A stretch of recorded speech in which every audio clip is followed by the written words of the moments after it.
Bonjour, je suis content de vous retrouver. Aujourd'hui, on va parler d'inflammation, des conséquences en fait sur la santé, ce qu'on peut faire aussi pour prévenir l'inflammation et aussi mieux comprendre l'inflammation. Je vous rappelle que les conseils que je vous donne aujourd'hui ne remplacent pas ceux d'un professionnel de la santé et je vous invite même à consulter votre médecin, consulter un professionnel de la réadaptation. Vous allez trouver plusieurs informations que je vous donne aujourd'hui dans mes livres, notamment mon livre 99 façons de prévenir les effets du vieillissement et aussi mon livre Lève-toi et marche. Vous allez les trouver ici au Québec, mais aussi de l'autre côté de l'Atlantique. Souffrez-vous de méta-inflammation? Avez-vous déjà entendu le terme de méta-inflammation? On peut parler d'inflammation chronique, d'inflammation systémique, d'inflammation de bas niveau. On utilise aussi le terme méta-inflammation. C'est une forme d'inflammation, je vais vous présenter la définition très courte, qui est associée à des maladies métaboliques. Jusque-là, je n'ai peut-être pas expliqué grand-chose, prendre méta pour ajouter métabolique, comme l'obésité et le diabète de type 2. Le métabolisme, c'est en fait l'ensemble des réactions biochimiques qu'il y a dans votre corps, la production d'énergie, la conversion de l'oxygène, du sucre pour pouvoir fabriquer de l'énergie. C'est toutes les réactions biochimiques dans votre sang lorsqu'on prend une prise de sang. Et votre médecin va vous dire, bon, il manque telle et telle chose, il y a trop de telle et telle chose. Bien, ça fait partie de votre santé métabolique. On a besoin d'avoir un certain équilibre. On a besoin, oui, d'avoir un certain équilibre. Par exemple, lorsqu'on reçoit les résultats de prise de sang, bien, le médecin va s'assurer que cet équilibre-là est relativement préservé. Et la méta-inflammation est associée à des maladies qui sont liées au métabolisme, dont l'obésité et le diabète de type 2. Les maladies inflammatoires chroniques, incluant la méta-inflammation, représentent la principale cause de décès dans le monde. Plus de 50% de tous les décès leur sont attribués, par exemple, crise cardiaque ou infarctus du myocarde, AVC, certains types de cancers, etc. Et la méta-inflammation, c'est une forme d'inflammation chronique comparativement à une inflammation aiguë. Je fais une crise d'asthme, j'ai une crise d'inflammation, je prends des pompes, ça s'en va, ça revient pratiquement à la normale, c'est fini. C'est une inflammation aiguë. La méta-inflammation, c'est une inflammation, l'inflammation systémique chronique, incluant la méta-inflammation, ça le dit, c'est persistant. Bon. C'est toujours un sujet sensible. En tout cas, c'est sensible pour moi lorsque je parle d'obésité, de situation d'obésité. On discrimine les personnes obèses vraiment beaucoup dans nos sociétés. C'est déplorable. C'est parfois dommage que le combat contre ces discriminations-là, contre la grossophobie, fasse parfois ombrage aux conséquences de l'obésité sur notre corps. Et on va parler de métabolisme. Donc, on ne porte pas de jugement de valeur. On parle du gras. On parle du tissu adipeux. Ça fait quoi? Alors, le tissu adipeux, c'est ça. C'est un vrai tissu vivant. Vous voyez, j'espère que c'est clair pour tout le monde, il y a du tissu conjonctif, en fait, qui est en diagonale. Donc, c'est des filaments. Le tissu adipeux, c'est les gouttelettes, je vais le dire comme ça, qui sont très visibles. Et vous avez des petits points mauve, rose ou noir qui représentent, qui vous donnent une illustration que le tissu adipeux, ce n'est pas juste du gras. Ce sont des vraies cellules qui sont vascularisé. Et là, c'est important de retenir ce mot-là, vascularisé. Il y a du sang qui se rend au tissu adipeux. Et ces gouttelettes ont la particularité, et c'est les seules structures dans le corps qui peuvent prendre du volume à ce point-là. Moi, si je m'entraîne, si je fais des pompes, si je fais une activité physique qui stimule l'hypertrophie musculaire, jamais j'arriverai à faire grossir mes fibres musculaires aussi rapidement, je dirais, que le tissu adipeux, c'est ses propriétés. C'est un entrepôt de stockage d'énergie. C'est un bon tissu, le tissu adipeux. Le gras, c'est un bon tissu. Lorsqu'il est en excès, ça devient un peu plus problématique. Le tissu adipeux viscéral particulièrement. Donc, ce tissu adipeux qui se place dans l'abdomen, qui entoure qui entoure les vaisseaux, qui entoure les viscères, les intestins, le foie, etc. Donc, je vais vous parler de tissu adipeux viscéral ou abdominal, disons que pour aujourd'hui, c'est la même chose. Donc, le tissu adipeux viscéral, c'est un organe endocrinien. Ça produit des hormones, ça produit des messagers chimiques. Je vous ai déjà dit que le muscle produit des myokines, des messagers chimiques plutôt anti-inflammatoires. Mais le gras ou le tissu adipeux, viscéral particulièrement, produit des hormones ou des messagers chimiques qui sont plutôt inflammatoires. Et donc, c'est associé à l'hypertrophie des adipocytes. Les adipocytes, c'est ce que vous voyez derrière là, en filigrane. Ce sont les cellules principales du tissu adipeux.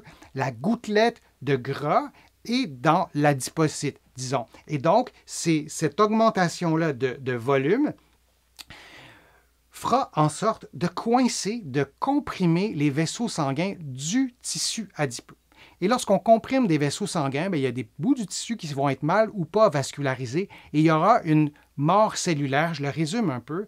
Et donc, dans le tissu adipeux, cette compression-là des vaisseaux sanguins en raison de l'augmentation de volume, ça cause une mort cellulaire de certaines cellules et ces déchets, entre guillemets, ces cellules mortes, le corps les détecte comme quelque chose à détruire. Il faut détruire, il faut se débarrasser. Et ça crée de l'inflammation chronique, de la méta-inflammation qui est liée, comme je vous le disais, au métabolisme. Et le tissu adipeux viscéral entraîne la production accrue d'espèces réactives de l'oxygène et une libération de déclencheurs de l'inflammation. Alors, vous voyez une cellule saine qui est à gauche, adipeuse ou peu importe, c'est le même principe pour toutes les cellules, quand on parle d'espèces réactives de l'oxygène. C'est des mots qu'on a déjà entendus, mais parfois qui ne sont pas très clairs. Je vais vous vulgariser ces termes-là. Je vais vous montrer l'illustration. Alors, on a un stress oxydant, on a une cellule normale, parce que, ici on parle du tissu adipeux, on aura des cellules qui vont être abîmées, on aura des cellules qui vont être mortes, en fait, en raison de l'absence de vascularisation, et on aura aussi, pour d'autres raisons, des radicaux libres qui vont être produits et qui vont endommager la cellule, qui vont causer des stress oxydants, un peu comme de la rouille sur du métal. Donc, dans un contexte d'obésité, ce qui se passe, c'est que ces réactions inflammatoires, causées notamment pour des raisons que je vous ai expliquées, vont créer des stress oxydants. Et eux-mêmes, les stress oxydants, participent aussi à l'augmentation d'inflammation.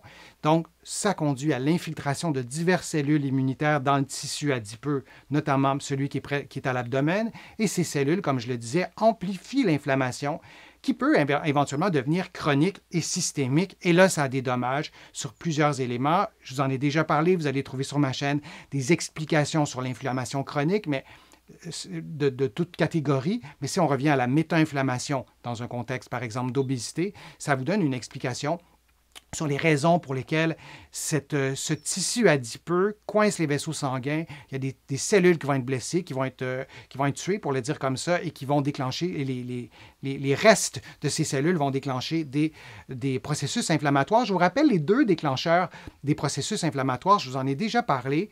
Il y en a deux grandes familles. Il y a les envahisseurs. Donc, s'il y a un virus qui entre dans notre corps, le corps va s'en rendre compte parce qu'il y a des petites sentinelles un peu partout dans notre corps et qui envoient le message à notre cerveau et à d'autres organes que « Yo, il y a un problème, on a un virus, il faut le détruire ». Ça, c'est la première raison et ça n'a pas vraiment rapport avec la méta-inflammation. Il n'y a pas d'envahisseur. Alors, on se dit pourquoi j'ai de l'inflammation, je suis en situation d'obésité, par exemple, ou j'ai un diabète de type 2, ou peu importe la raison, l'avancée en âge fait un peu ça. Je vous en ai encore une fois déjà parlé, mais cette inflammation-là, cette méta-inflammation n'est pas déclenchée par l'envahisseur qui est détecté.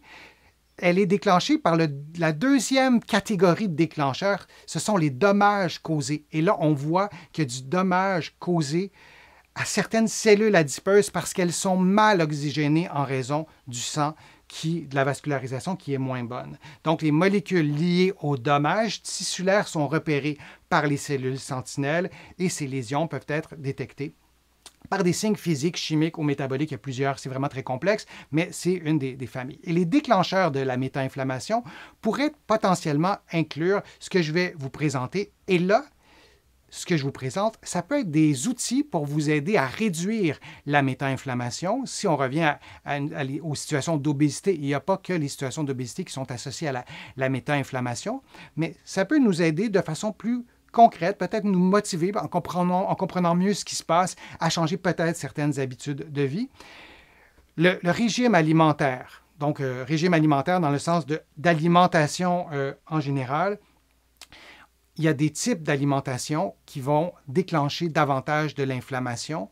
Par exemple, là aussi, je vous en ai déjà parlé, notamment avec Andréane Martin, qui est nutritionniste. Vous pouvez aller voir son site web, sa page Facebook. Elle a vraiment beaucoup de conseils. Et vous allez trouver aussi sur ma chaîne des vidéos que j'ai produites avec Andréane et qui nous explique que ce qu'on mange, ça peut augmenter le risque d'inflammation. Par exemple, la nourriture ultra transformée, le corps n'est pas prêt n'a pas été conçu pour digérer ça, et le fait d'être en contact avec cette nourriture-là, même si on n'en mange pas tant que ça peut déclencher de l'inflammation, de la méta-inflammation.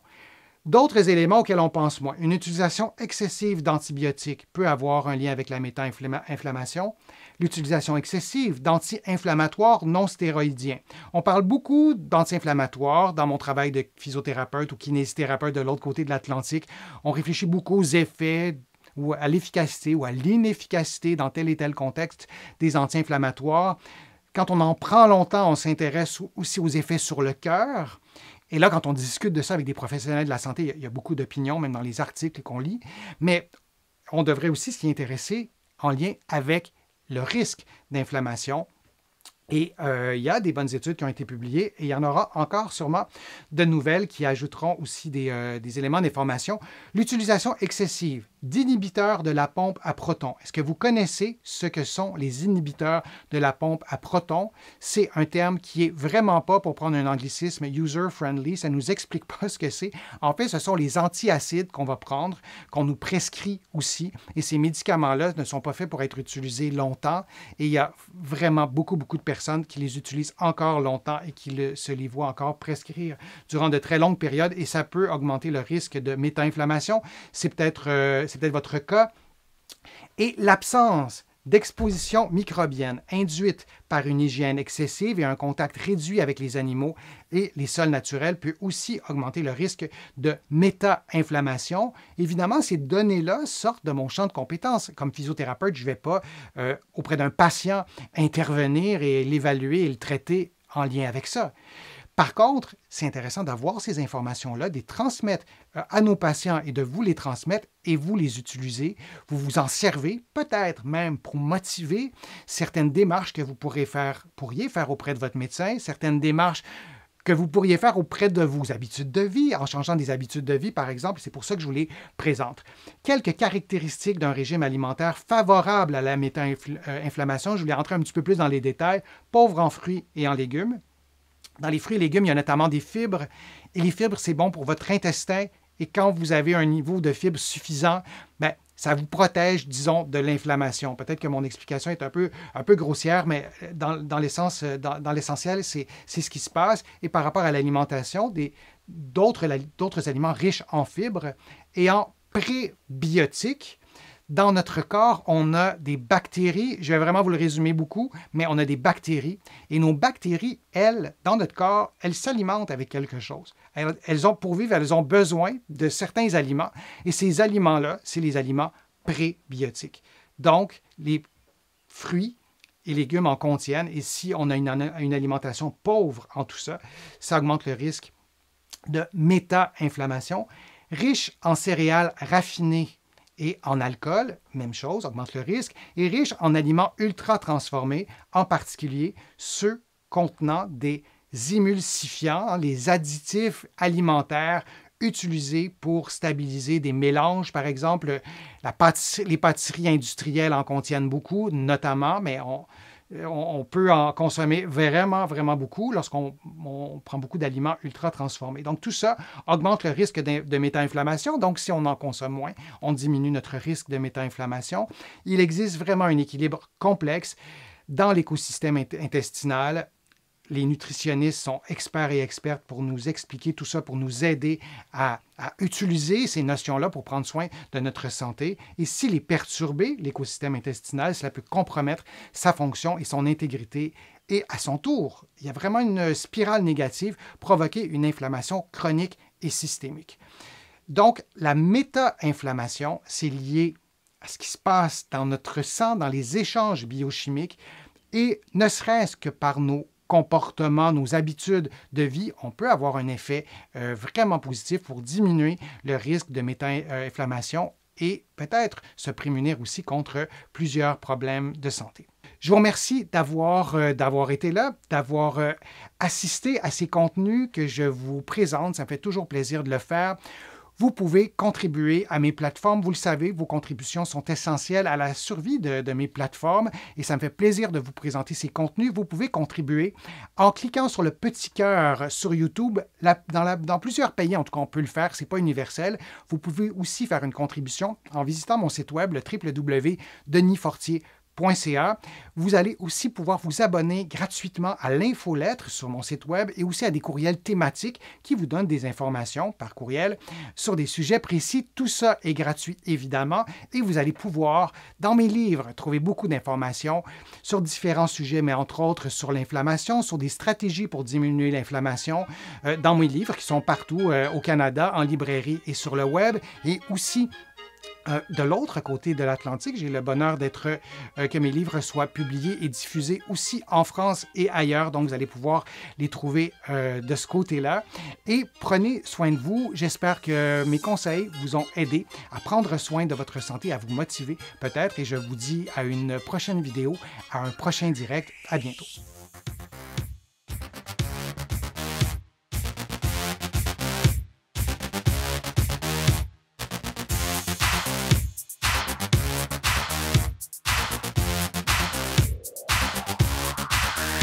Shh.